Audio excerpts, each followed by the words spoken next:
नमस्कार, सुप्रभात, स्वागत आप सभी का सबरंग कार्यक्रम में। मित्रों कहते हैं कि क्षमा कितनी खुशनसीब है, इसे पाकर लोग अपनों को याद करते हैं और अहंकार कितना बदनसीब है, इसे पाकर लोग अपनों को अक्सर भूल जाया करते हैं। सचमुच क्षमा रिश्तों को जोड़कर रखता है, जबकि अहंकार रिश्तों को जैसे बिखरा देता है, तोड़ देता है। अहंकार में आकर व्यक्ति बहुत लंबे-लंबे रिश्तों को, गहरे रिश्तों को भी ठुकरा देता है या उससे मुख मोड़ लेता है और बाद में पछताता है। कई बार मित्रों बातें उतनी बड़ी नहीं होती हैं जितनी कि हम समझते हैं। बातों को बना लेना बड़प्पन है, ना कि बातों को अहमवश बिगाड़ देना बड़प्पन है। इसे तो छोटापन ही कहेंगे। रिश्ते हमारे जीवन के आधार हैं, इससे ही जीवन का आनंद है। तो अहम को इसमें आकर इसे टूटने ना दें, बिखरने ना दें। ये बड़प्पन और ये समझदारी हम सब ज़रूर अपनाएँ। और यही सिखा रहा है आज का सुंदर सुवाक्य। रिश्तों में स्नेह एक बहते झरने के समान होता है। अहंकार रूपी पत्थर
इसके साथ-साथ हमें अन्य बातों का भी ख़्याल ज़रूर रखना है, क्योंकि कई बार अपनी गलतियों से भी हम अपने शरीर को अस्वस्थ कर लेते हैं। आइए देखते हैं कि आज डॉक्टर साहब हमारे लिए क्या सुंदर टिप्स लेकर आए हैं।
यूजुअली इनहेलर्स या नेबुलाइजर्स की आवश्यकता होती है और उससे फिर वो प्रॉब्लम धीरे धीरे कम हो जाती है। तो दोस्तों, इसे अगर आप चाहते हैं इस ब्रोंकाइटिस से बचें तो अपने आसपास के वातावरण को शुद्ध रखें, हवा को साफ रखें और अपनी इम्यूनिटी को बढ़ाएं। अगर डायबिटीज़ है आपको, अगर कोई कैंसर की दवाई खा रहे हैं तो आप वो उस समय आपको जो अधिक चांस है बीमारी होने का, तो आप ध्यान रखें, अपनी शुगर कंट्रोल में रखें।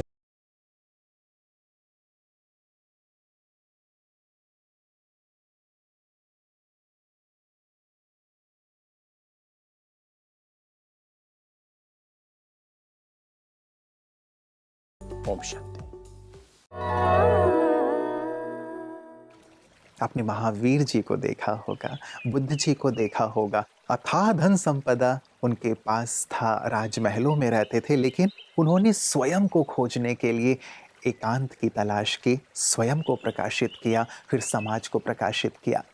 ऐसी ही एक महान विदुषी थीं राजयोगिनी दादी ब्रिज शांता जी, जिन्होंने स्वयं को पहचाना, ईश्वर को पहचाना और स्वयं और ईश्वर की पहचान जन जन को देकर उनके जीवन को प्रकाशित किया। आइए आज उनके स्मृति दिवस पर महकती यादों में उनके जीवन से प्रेरित होते हैं।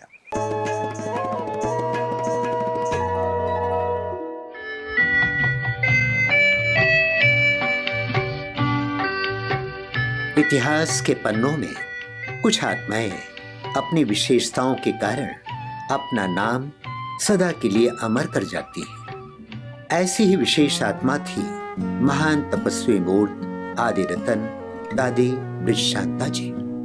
दादी ब्रिज शांता जी हैदराबाद सिंध के बहुत धनाढ्य परिवार से थी। आप दीदी मनमोहिनी जी की चचेरी बहन लीलावती माता की पुत्री और हरदेवी दादी जी की लौकिक छोटी बहन थी। सन 1937 में आप 13 वर्ष की उम्र में ही आप अपने लौकिक माता लीलावती एवं बहन हरदेवी जी के साथ स्कूल की छुट्टियों में यशोदा निवास, जहां ब्रह्मा बाबा का परिवार रहता था, वहां जाने लगी। यशोदा निवास में जब आपने बाबा से ज्ञान सुना तो उस ज्ञान ने आपका देह अभिमान समाप्त कर दिया और आपने अपनी उच्च शिक्षा ग्रहण करने का विचार त्याग दिया और स्वयं को ईश्वरीय सेवार्थ समर्पित कर दिया। यज्ञ के विस्तार हेतु सेवाओं का आरंभ हुआ तो बाबा ने आपको और आपकी लौकिक माता लीलावती के साथ सेवार्थ महाराष्ट्र पुणे भेजा। आप यहीं पर रहकर लंबे समय तक ईश्वरीय सेवाएं प्रदान की। क्वार्टर गेट सब जोन और उससे संबंधित अनेक सेवा केंद्रों का आपने सफल संचालन किया। आपका विदेश सेवाओं में भी जाना हुआ, जैसे लंदन, फिलीपींस आदि। आप सदा यज्ञ स्नेही, शांत चित्त, सरल, निर्भय, निर्लिप्त आत्मा बनकर रही। यज्ञ में आपने हर प्रकार के कार्य किए, जैसे कपड़े सिलना, कार चलाना, खाना बनाना आदि। आपको यह सूक्ष्म नशा रहता था कि ब्रह्मा बाबा और मीठी ममा के साथ कल्प वृक्ष के नीचे जहां ब्रह्मा वत्स बैठे हैं, उनमें आपका विशेष स्थान है। आपने 3 जून 2012 को अपने पुराने शरीर का त्याग कर बाप दादा की गोद ली। ऐसी आदिकाल से साकार बाबा मम्मा के अंग संग रहकर पालना लेने वाली और यज्ञ के प्रति जीवन समर्पित करने वाली यज्ञ प्रेमी आत्मा को हम सभी भावभीनी श्रद्धांजलि अर्पित करते हैं।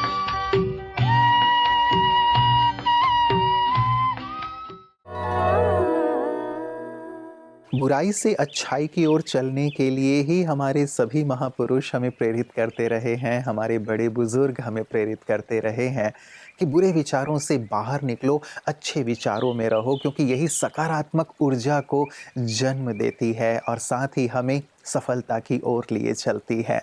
और यही सुंदर प्रयास ब्रह्मा कुमारियाँ सतत कर रही हैं। कैसे सभी को नकारात्मकता से बाहर निकालें और सकारात्मक जीवन शैली में रहना, सकारात्मक विचारों में रहना सिखाया जाए।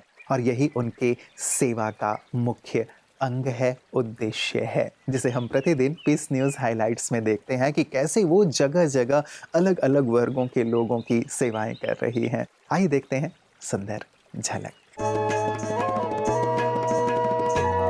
आत्मनिर्भर किसान अभियान का उद्घाटन ब्रह्मा कुमारीज रिट्रीट सेंटर अनंतपुर विश्व शांति सरोवर में ब्रह्मा कुमारीज के कृषि और ग्रामीण विकास विंग के सहयोग से किया गया, जो 22 मई से 19 जून तक 28 दिनों तक जारी रहेगा।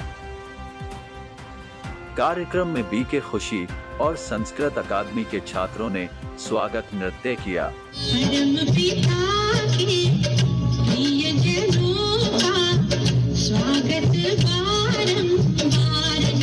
जिस देश में गंगा रहता है, आती कंगन खनकाती है और मालोरियां गाती है। भाई अरविंद हाली और विधायक जयदेव मुख्य अतिथि के रूप में शामिल हुए और ब्रह्मा कुमारीज के विभिन्न कल्याण कार्यक्रमों के बारे में भी कहा कि यह अभियान किसानों को मानसिक शक्ति कैसे देगा, और अंत में इस अभियान के सभी भागीदार भाइयों और बहनों को धन्यवाद दिया। बीके सरला दीदी अध्यक्ष ग्राम विकास विंग RERF मुख्य अध्यक्ष के रूप में शामिल हुई। संस्कृति मंत्रालय, भारत सरकार और ब्रह्मा कुमारीज दोनों के तत्वाधान में सारे ही वर्ष के अंदर समग्र देश में विभिन्न कार्यक्रमों का आयोजन किया जा रहा है। उसमें से कृषि एवं ग्राम विकास प्रभाग के द्वारा ये एक श्रेष्ठ संकल्प लिया गया कि हम अपने देश के किसानों को आत्मनिर्भर बनाएं। कटक सब जोन की प्रभारी राजयोगिनी बीके कमलेश ने कहा कि आत्मज्ञान से किसान कैसे आत्मनिर्भर हो सकते हैं। कटक उपक्षेत्र अतिरिक्त प्रभारी राजयोगिनी बीके सुलोचना ने सभी आमंत्रित अतिथियों के लिए स्वागत भाषण और धन्यवाद प्रस्ताव दिया। स्थानीय इलेक्ट्रॉनिक और प्रिंट मीडिया कर्मचारियों के साथ लगभग 1000 अतिथि कार्यक्रम में शामिल हुए।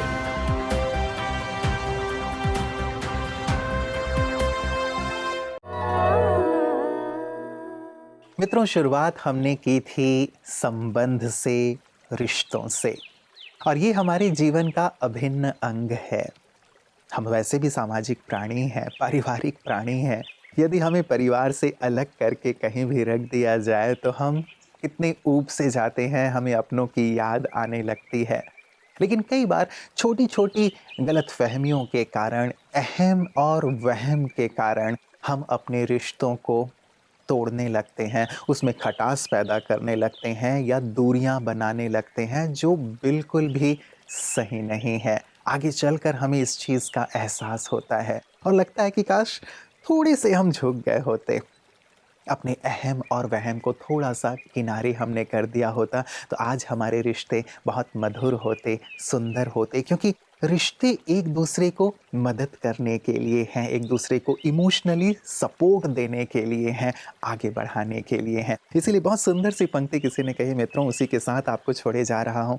किसी ने कहा, अपने में ना रहें, अपनों में रहें। व्हाट अ ग्रेट लाइन ना।